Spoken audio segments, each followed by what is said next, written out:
तो बाकी सारी जो महिलाएं थी या जो सारी बच्चियां उस जमाने में थी वो सब रिहेबिलिटेट हो गई। रिहेबिलिटेट तो कैसे होंगी जब आइडेंटिटी नहीं पता होगी। नहीं, अभी एक्सेस जो पे आप जो कुछ लड़कियां, जो 18 लड़कियां थी, उनमें उनकी पारिवारिक, जो आपने कहा कि कुछ दादियां बन गई और कुछ मैरिड हो गई, सेटल्ड हो गई, तो ऐसा हो गया? एक लड़की की तो कहानी बहुत दर्दनाक है। क्या कहानी है?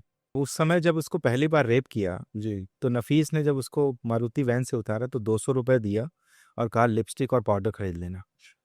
वो प्रेग्नेंट हो गई थी, उसका अबॉर्शन हुआ, फिर उसकी शादी कराई घर वालों ने। एक सब्जी बेचता था, बहुत गरीब परिवार की थी वो, एक सब्जी बेचने वाले से शादी कराई। वो उसकी मति मारी गई थी या किस्मत खराब थी, उसने अपने पहले ही रात में बता दिया कि भाई मेरे साथ ये हो चुका है, उसने वहीं रवाना कर दिया। जी। फिर 6 साल बाद दूसरी शादी हुई, उससे एक बच्चा भी हुआ।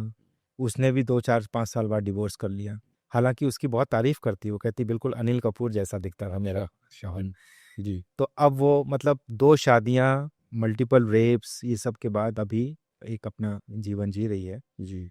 बाकी तो देखिए, जो 5 लड़कियां जो अंत तक अड़ी रही अपनी गवाही में, मतलब उनको ढूंढा तो है, लेकिन बहुत मुश्किल है। क्योंकि आप सोचिए, वो कहते, उनसे हम बात करने गए तो उनका कब कब तक हम यही कहानी दोहराएं, और घर में क्या जवाब दें। तो घर वाले बच्चे पूछते हैं कि ये तो उनकी आइडेंटिटी रिवील नहीं करना चाहिए? आप उनकी आइडेंटिटी रिवील किए, पता चल। आइडेंटिटी रिवील तो नहीं हुई। जो पहला जजमेंट आया जी। उसमें सबकी आइडेंटिटी रिवील्ड है, क्योंकि तब तक ये कानून नहीं बना था कि रेप विक्टिम्स की आइडेंटिटी रिवील नहीं कर सकते। अभी जो जजमेंट आया उसमें सबको victim number 1, prosecution witness number 15, ऐसे करके उनकी आइडेंटिटी दी गई है।